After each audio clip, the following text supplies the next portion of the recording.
Hola, bienvenidos y bienvenidas de nuevo. En esta ocasión lo que vamos a aprender es a crear objetos. ¿Por qué es importante crear objetos? Porque el software trabaja modificando objetos primitivos. Entonces tú lo que le dices es añade un objeto primitivo y modifica ese objeto primitivo. Modifico sus caras, modifico sus vértices, modifico sus lados. Entonces vamos a ver qué es todo eso. Por ejemplo, cuando yo tengo este cubo siempre está en el 3D Object. ¿Qué es el 3D Object? Este símbolo que tenemos aquí, que es una cruz y un círculo con segmentos. Entonces, cada vez que yo le diga crear un objeto, él me lo va a crear allí. Por defecto me trae este cubo. Entonces, miremos, este cubo tiene en cada una de esas esquinas, se llaman vértices, ¿sí?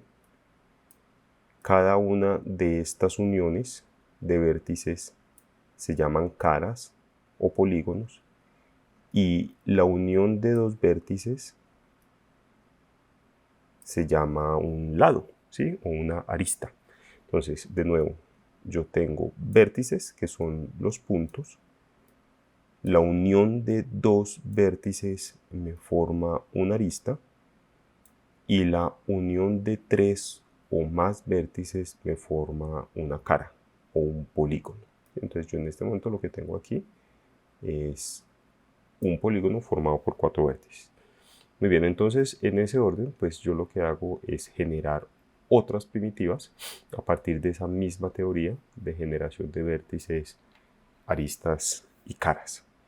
¿Cómo lo hago? Pues vengo aquí a añadir, add, y le digo que me añada un mesh, es decir, una malla. ¿Qué es una malla? Es la unión de varios polígonos. Entonces, por ejemplo, si yo le digo que me añada una UV sphere, ¿sí? Una esfera, él lo que hizo fue añadirme una esfera de polígonos en el 3D Object, ¿sí? O sea, en este momento los dos están en la misma posición, tanto el cubo como el círculo. Entonces voy a coger este cubo y lo voy a mover para que veamos que adentro hay una esfera. ¿Ven? Aquí está esta esfera que me creo. La voy a mover por acá y voy a añadir otra cosa, add, una malla. En esta malla pues voy a añadir, no sé, un cilindro. Entonces me pone ese cilindro donde esté el 3D Object. Lo voy a mover para que lo veamos acá.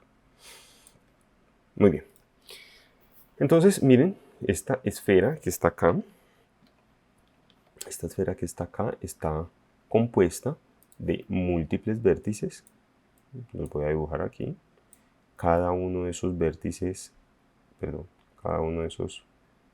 me forma una cara o un polígono, y así sucesivamente me voy yendo por toda la esfera uniendo vértices, formando aristas, y cada una de esas aristas me forma un polígono o una cara, ¿sí? Muy bien, pero entonces yo ahorita les decía que lo que hace el software es generarme muchas primitivas, y yo a partir de esas primitivas voy generando otros objetos. Entonces, ¿cómo puedo ir empezando haciendo? Entonces, por ejemplo, yo añado un cilindro, voy a añadir otro cilindro, y antes de dar cualquier otro clic, miren lo que me apareció acá abajo. Me dice Add Cylinder, ¿sí? Y me va a aparecer todas las propiedades del actual cilindro. El actual cilindro tiene 32 vértices, un radio de 1 metro y una altura de 2 metros. ¿Bien? Yo esto lo puedo modificar, 32, 1 y 2. Yo esto lo puedo modificar, miren, mientras más vértices yo añada, mayor es la resolución de ese cilindro, ¿sí? Y mientras menos vértices yo tenga, pues más cuadrado, por así decirlo, va a ser ese cilindro. ¿Bien? Y lo mismo el radio. Entonces el radio lo que me va a aumentar es este tamaño del cilindro, y lo mismo la altura, me va a aumentar la altura de este cilindro. Esto yo lo puedo hacer una sola vez, ¿sí? Si ya hice clic afuera, ya no puedo volver a cambiar esas propiedades. Bueno, por lo menos por ahora, digámoslo así, por ahora, no voy a poder cambiar estas propiedades. Estas propiedades las puedo cambiar solamente la primera vez que hice el cilindro, ¿sí? Si yo vuelvo a hacer otro cilindro, voy a hacer aquí add malla cilindro, ¿sí? Me va a aparecer con las últimas propiedades que yo cambié del cilindro. Estas propiedades se guardan.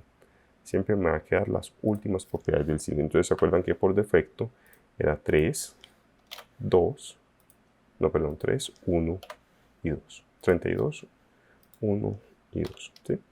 Que eran las propiedades originales. Y si vuelvo a crear cilindros, vuelve y me aparece con estas propiedades que yo acabo de poner. Pero miren que una vez moví el cilindro, ya desaparecen las propiedades iniciales que tenía ese cilindro. El atajo para añadir mallas es Shift A. ¿Sí? Si yo aprieto Shift A, me aparece este panel flotante y yo puedo crear otras cosas. Por ejemplo, el cono. El cono también es bien útil. Lo más interesante del cono es que el cono es una geometría cuyos polígonos o caras tienen solo 3 lados. Miren que cada una tiene un lado aquí de este vértice, ¿sí? Y luego la cara viene acá al otro vértice y me forma todo con este triángulo que está aquí. Perdón, pues obviamente esto lo estoy haciendo con el mouse. Después que conecte mi tablet, pues esto acá más derecho. Por lo que les quiero mostrar es que estos polígonos del cono son de 3 vértices. ¿Correcto? Esto es bien importante porque a la hora de yo renderizar o a la hora de yo hacer cualquier otra operación, esa operación se va a ver muy restringida por el número de vértices que tengan las caras. Muy bien, quiero yo borrar, pues simplemente selecciono el objeto, suprimir, selecciono el objeto, suprimir, selecciono el objeto, suprimir, y así voy borrando todo lo que está en mi escena.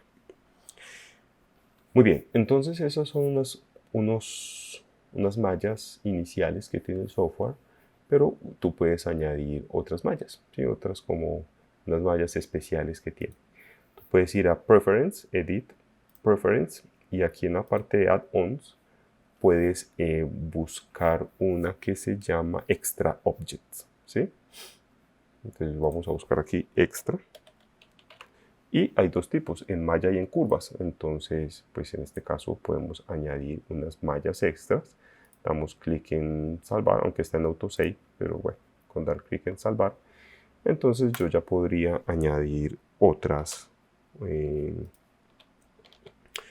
mallas, ¿sí? Yo creo que ya aquí me aparecen otras como por ejemplo, ¿cuál es nuevo aquí? El monkey, ¿sí? El monkey definitivamente es una malla que es nueva. Entonces yo le puedo dar a este monkey que lo voy a mover. Y lo puedo mover como yo quiera. Este es en malla, por ejemplo, es una tetera. La tetera es un clásico del 3D. Pero en Blender es el monkey, ¿sí? Que tienes como esta figura representativa. Bueno, listo. Entonces esto en cuanto a la adición de primitivas. Estas primitivas, la idea es que yo las pueda modificar para lograr lo que yo estoy buscando, ¿sí? Entonces, por ejemplo, algo que se usa mucho es, por ejemplo, en ese cono. Y a ese cono, pues el radio 2 yo lo aumento. Entonces miren que el cono del radio 2 ya se convierte en un cilindro, ¿sí? En un cilindro de otras proporciones. Entonces esto, si yo le restringo la altura, por ejemplo, entonces miren que ya se va convirtiendo en elementos que son más parecidos a lo que yo conozco. La idea es que yo pueda modificar cada uno de estos para poder lograr geometrías y construir los objetos que yo quiero construir. Bien. Hay uno más que les quiero mostrar que se llama Mesh, que se llama, no sé si aquí esté, el plane, ¿sí? ¿Qué es un plano? Un plano, perdón, Mesh, el plano. Pues el plano es una figura que no tiene espesor, ¿sí? Si yo, miren, entonces, si yo estoy girando aquí en perspectiva, le estoy viendo la altura y el ancho de este plano, pero si yo lo muevo para ver la altura en Z, miren que él no tiene. Tanto es que voy a utilizar Alt y el scroll para saltar a una vista. Miren, en la vista de la derecha, él no tiene altura. Yo no lo veo allí, ¿sí? No tiene altura. Vamos a decir que tú estás trabajando en esta vista ortográfica y tú no querías esto. Tú querías que el plano se viera en la vista frontal o en la vista de la derecha. Entonces, en vez de decirle que te lo alinee con el mundo, como estamos viendo aquí, vamos a decir que me lo alinee con la vista. Entonces, al alinearlo con la vista, lo que está haciendo es alinearlo según la vista ortográfica que yo tenga. ¿Bien? Eso es bien interesante en el plano. Muy bien, otro que me gustaría mostrarte es el cubo redondeado. Este sí que es bien útil. El cubo redondeado es, como su nombre lo indica, un cubo cuyas esquinas son redondeadas, pero yo puedo utilizar unos presets, por ejemplo, una cápsula, ¿sí? Este cubo yo lo puedo convertir en el cubo normal, que ya conocíamos. Yo lo puedo convertir en una esfera, completamente a partir del cubo redondeado. Y una serie de presets que simplemente es las divisiones entre lineales y arcos que ya están acá, ¿sí? Entonces este sí que se utiliza bastante, este cubo redondeado. Si yo por ejemplo lo estiro en X, en Y y en Z, miren que yo ya voy obteniendo unas figuras que son más parecidas a diferentes elementos que yo ya conozco, ¿sí? Entonces yo ya puedo ir moviendo ciertas cosas. Por ejemplo, si yo cambio el número de elementos en las esquinas, ese cubo redondeado se va convirtiendo en otras cosas. Entonces este es bien interesante a la hora de construir elementos. Y bueno, aquí te lo dejo también para que lo explores. Bueno, esto sería lo que quería contarte. Nos vemos entonces en el próximo video. Gracias.